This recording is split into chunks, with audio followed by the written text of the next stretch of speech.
Hi everyone, my name is Jenny and welcome back to my creative space. In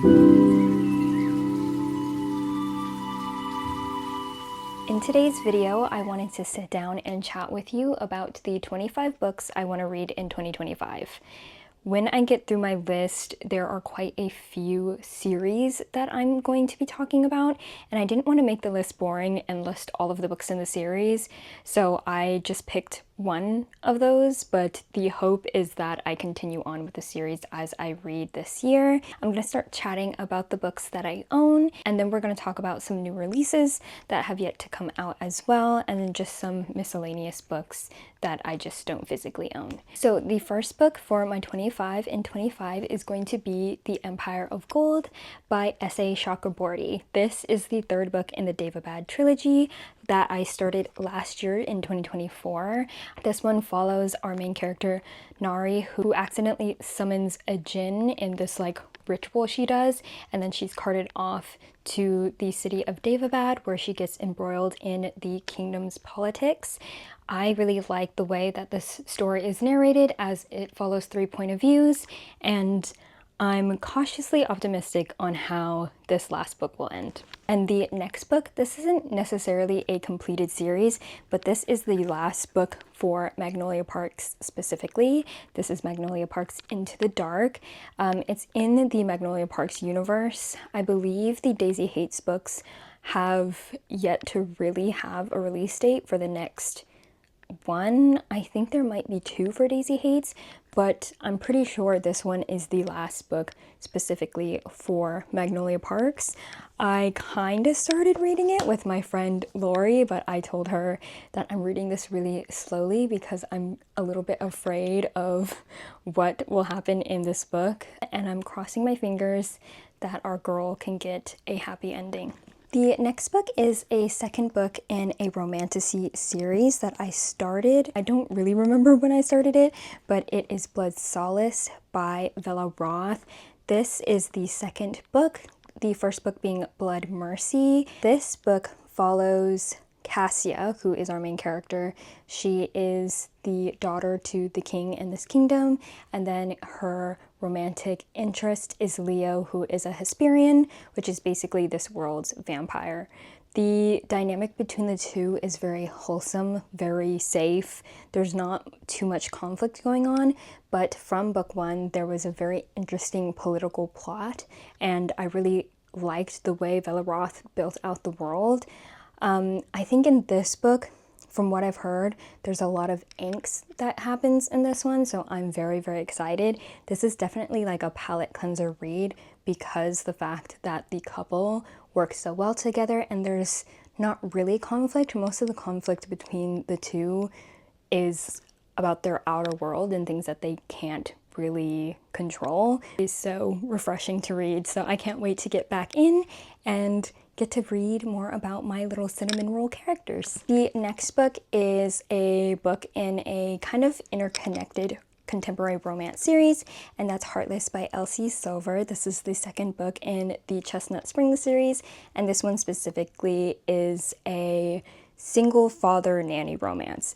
And I think this one will be a great palate cleanser in between all the fantasy reads that I plan to read this year.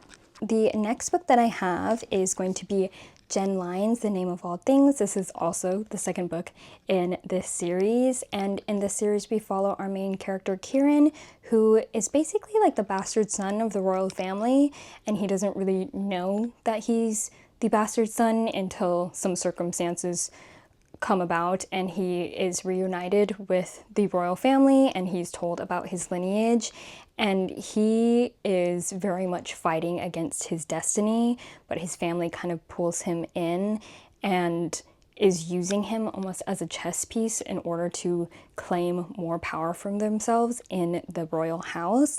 And this book is so interesting.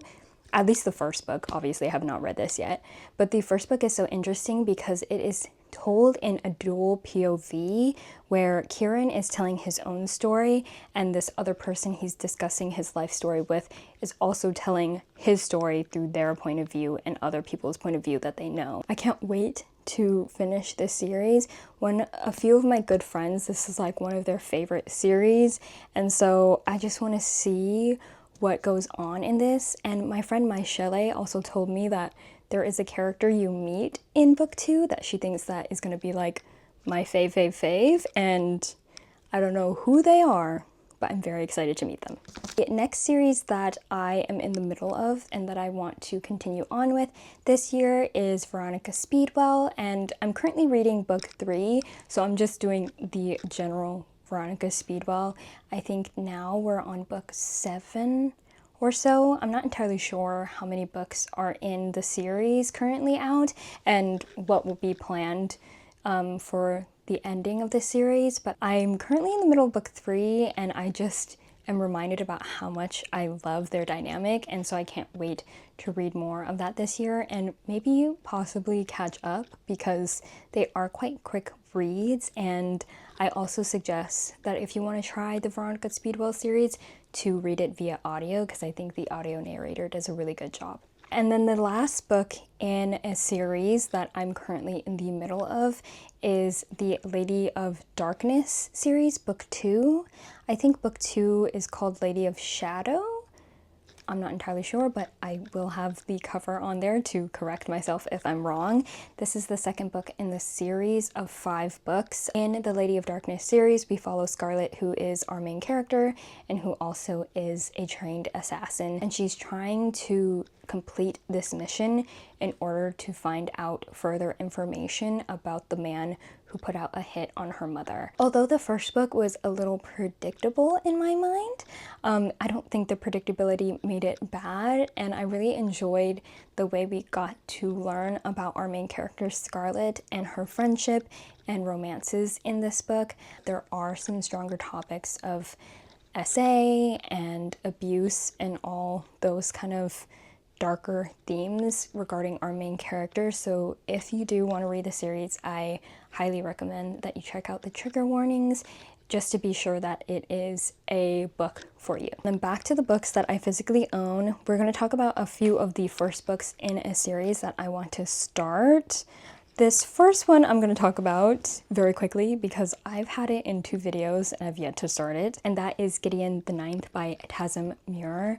This book is lesbian necromancers in space, murder mystery kind of vibe. I'm sure a lot of you know what Gideon the Ninth is about. I am definitely going to pick this up after I finish Blood Over Bright Haven because the narrator for Gideon the Ninth actually is the same narrator for Blood Over Bright Haven, and so I definitely want to finish that book out and then kind of come back to this one with a fresh mind and not mix up the narration and vocal style of this narrator. I think I've really just been avoiding it because I think that it's going to be something I really enjoy and like, and for some reason I like to put off books that I think I'm going to give a 5-star. And speaking of a book that I keep on putting off because I think it's going to be a 5-star, we have The Fifth Season by N.K. Jemisin. This book I started last year and then I put down because I felt a little too smooth-brained to process this story, but this follows 3 different point of views, I believe, and one of our point of views, Essen, she is a mother, and her point of view is told in a second person point of view, so you're basically seeing the story through her eyes, and this follows the world after this big quake happens, and our main character Essen comes home and she finds that one of her children is dead and that her daughter and her husband are missing, and so she's going on this sort of revenge mission to find her daughter because she for sure believes that her husband was the one who killed their young son. And so it definitely is quite an intense start to a fantasy series. It's just such an intimidating book to me for some reason, but hopefully I can complete this and also continue on with the trilogy the rest of this year. And the next book is a little bit more lighthearted, I think, and that is Once Upon a Broken Heart by Stephanie Garber. This one follows our main character Evangeline, who finds out that the love of her life is marrying somebody else. And so, brokenhearted, she goes and makes a deal with the Prince of Hearts, Jack, and in order for the deal to go through, she promises him 3 kisses that he can claim anytime that he wants. And I've just heard that Stephanie Garber has such a whimsical, almost fairy tale-like writing, and I'm just very interested in seeing if this is a series for me. But I hope that the story is just as beautiful as the copy that I own. And the next book that I have is a new release for this year. It actually was an indie pub and got traditionally published. And in the United States, it came out this month, and I got to snag myself a copy, and that is Heavenly Bodies by Imani Ebru.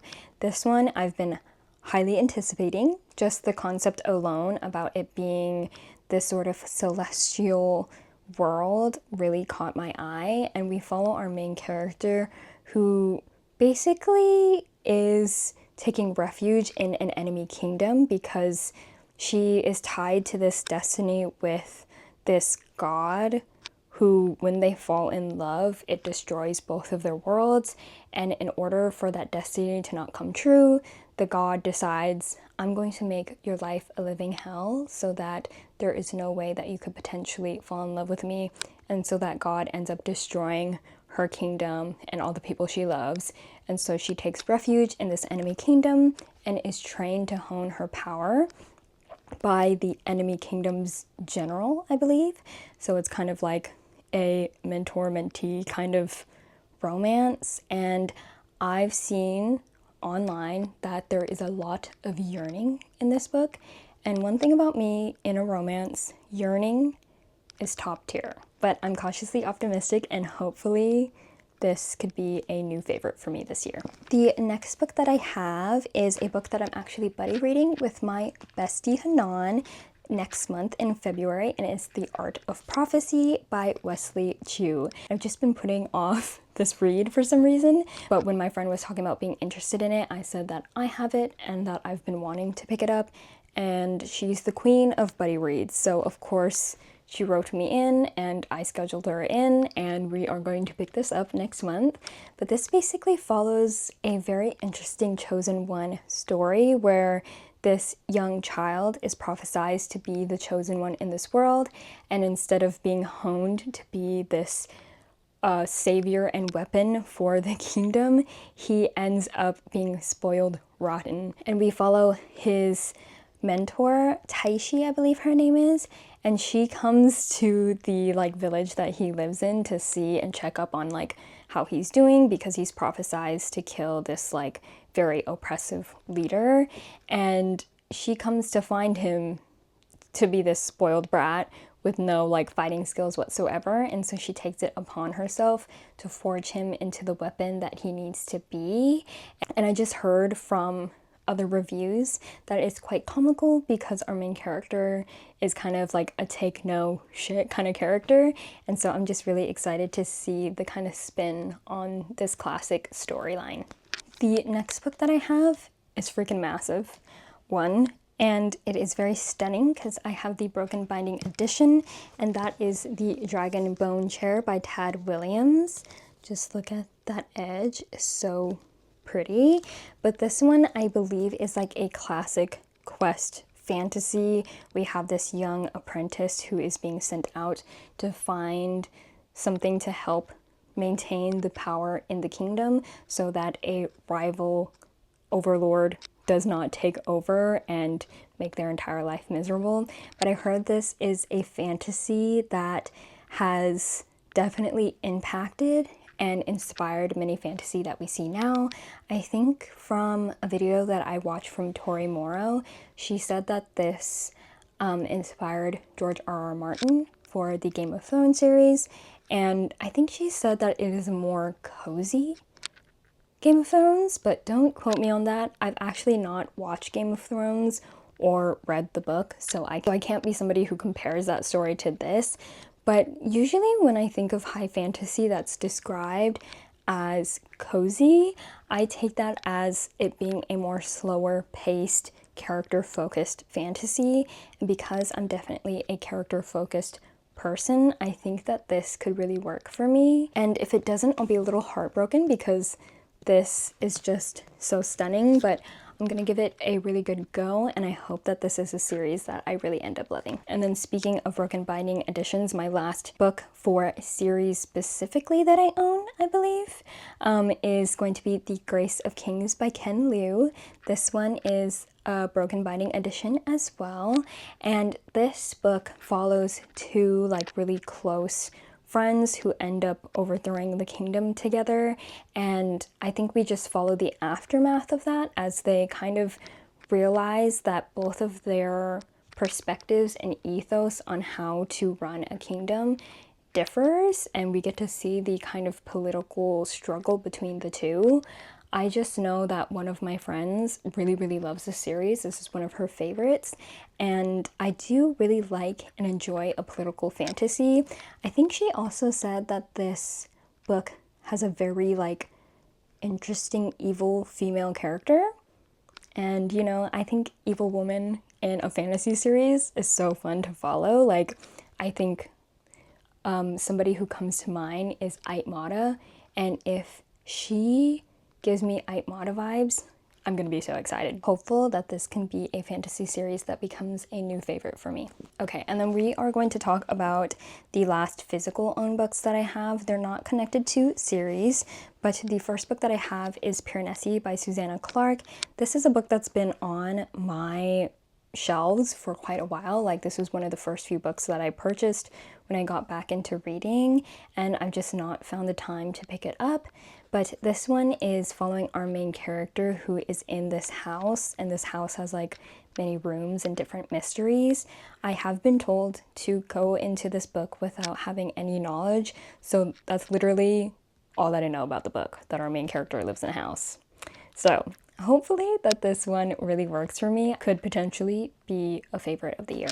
The last physically owned book before I go into the next few, I have a book that is really intimidating to me. I kind of started it last year and I was having a bit of a struggle reading it because unfortunately there is no audiobook for this. It's definitely one that you can only read physically. I don't think there is an ebook option for this, but that is House of Leaves by Mark Z. Danielewski. This book is massive. It is really massive, and like the pages, just the first part that I'm like at right now, just all the text, and there's all these footnotes, and it's just very intimidating to me. But House of Leaves follows a family who ends up buying a new home, and the father of the house, he is a photographer who is well renowned, and he thinks like, oh, we're moving out of the city into this more quaint home, and so he decides that he is going to document what it's like living in this home with his partner and their two kids. And so he ends up finding out some very creepy, sinister things. It's very interesting because we are following the records and files of his documentation of this house, but we're also following another character named Johnny who is reading these files, and we are getting his perspective and his life story as we are reading with him the files of this house. But it definitely is a little bit harder for me to read because the font isn't really friendly for my eyes specifically, and because there's no audiobook, it's something that I'm taking much slower. But hopefully this year I can finally say that I've read House of Leaves.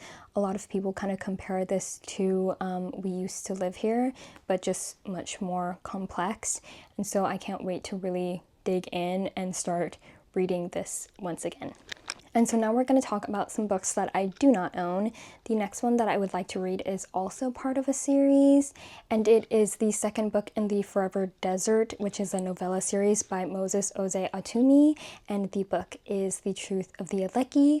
Honestly, I don't know too much about it, and I've kind of kept it pretty vague since it is a novella. It's quite a quick read, but it is the second book in the series where the first book is The Lies of the Anjango, and that book was a favorite read of the entire year of 2024 for me. And I just really like the way Moses writes and the very lush and well-realized world that is in the novella. I believe The Truth of the Aleki follows in the same world, but like centuries and centuries later, I think in the future. And I'm just excited to see the way the world has expanded itself since the first novella. And I think that in my last vlog, I had talked about wanting to really dive into romantasy and finding a book that I really enjoy, because it definitely is a subgenre that has really skyrocketed in popularity, but some of the books that are more popular in the genre I have not found too much luck in, and so 2025 is the year that I'm really trying to expand my fan wrote reading. And so one of the books that I do not own but I really want to read is the Book of Azriel by Amber V. Nicole. This book I think is much more like following gods and monsters. I think it is called the God and Monsters series. In this book, we follow our main character, Diana, who, in order to save the life of her sister, calls upon a monster and ties her soul to him, and the monster's name is Caden, and so they end up becoming immortal, and she's in servitude to this man, and he has this big mission and like life goal to find this Book of Azriel and to find the power that is within these pages. And she ends up kind of encountering this god who I think at this point is rumored to be dead and gone, and they have this sort of enemies to lovers storyline. I've seen a lot online that the main male lead is a very like self-pitying man because he doesn't want the mantle of king, and he just is a sad mopey boy. And so I'm very interested in seeing their character dynamic, because I know that Diana is a very strong-headed, and I think she's also the villain as well. So I'm very interested in seeing the dynamic and having it switched. I think a lot of the time in fanro we see a lot of like villainous men, but to have our main character be a villainous woman I think will be very interesting. I think it covers a bit of a darker theme in this one, and yeah, I've just heard so many positive things about this series, and so many of the people who love and enjoy this have said that their like enemies to lover dynamic is one of their favorites, and so I'm very interested in getting deeper into this world. I think Amber V. Nicole said that there's going to be 7 books in the series, and the 4th book is coming out this year as well. And the next and last fanro in this list is going to be The Divine Shallows by Alexandra Tran. This one is a fanro that follows 2 Fae sisters. The eldest sister, who should have been destined for the throne but is not blessed by the moon goddess, ends up being pushed aside when her younger sister is born and given the goddess blessing with the moon mark. And so the kind of throne responsibility is switched between the two, except the younger sister, as she grows older, really decides that the responsibility of the throne is something that she does not want, and it's a pressure she wished that she did not have, until one day her older sister is given this opportunity to go through a trial by the moon goddess to receive the mark to elevate her power and status in the kingdom. And I hope that this one works. This is the first fantasy romance that I would be reading by a Vietnamese author, and this is also Alexandra's debut, so I'm really hoping that this is a book that I enjoy, because I really do want to love and support Vietnamese authors, and I've just not seen that many fanros by Vietnamese authors. I also don't really have my pulse on the fanro genre, so there could possibly be so much more that I do not know of, but this one I'm very interested in, and hopefully it is a book that I really enjoy. And also, potentially this could be a Fae-centered book that I enjoy as well, because I have not read too many Fae books. And the next book that I have is Between Friends and Lovers by Shirlene Buobi. This one is a contemporary romance, and in this one we follow our main character, who is a doctor, and she's kind of struggling through her life trying to see where she fits in, because she has like this very large social media influencing platform that she kind of feels dissatisfied about, but then also she is going through medical school that she feels too overwhelmed about. And then on her personal life, she is in love with her best friend, who is dating somebody else, and she's kind of struggling and wondering where her place is in life. Quite a few creators that I follow online have enjoyed, given it a 5-star, and it was a favorite read of 2024 for them. I'm very optimistic that this could be a new favorite romance for me. And so the next books that I am going to read and close out this video with are going to be books that I do not own and have yet to be released. The first one that I have is Rewind It Back by Liz Tomford. This is going to be the last book in the Windy City series. I don't have too much to say about this because the synopsis is yet to be out. I don't have too much of a synopsis for this book, but this one does follow Rio, who we met in book 1, and this is his romance with whoever his romantic lead is. The next book is Wild and Wrangled by Lila Sage. This is the last book in the Rebel Blue Ranch series, and this follows Cam, and we get to see her romance. In book 3, something very drastic happened with her story plot, and so I'm very interested in how Lila Sage is going to write about her personal struggle and seeing how we navigate this really large life transition. I am very excited to see how Cam's story ends and how the entire Rebel Blue Ranch is going to be tied up. The next book that I have is The Emperor of Gladness by Ocean Vuong.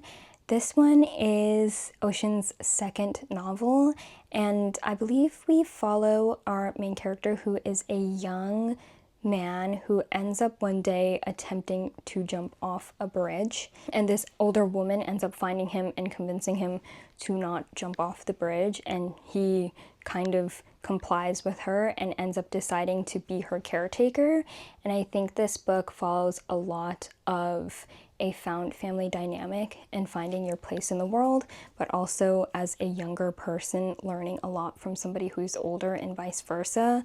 The thing about Ocean Vuong is he's a poet, and so his prose in his first novel, On Earth We're Briefly Gorgeous, were really beautiful, and it was a story that really sunk its way into my heart and has become a favorite. So I'm really happy that he is coming out with a new book, and I hope that I enjoy The Emperor of Gladness just as much as I did with On Earth We're Briefly Gorgeous.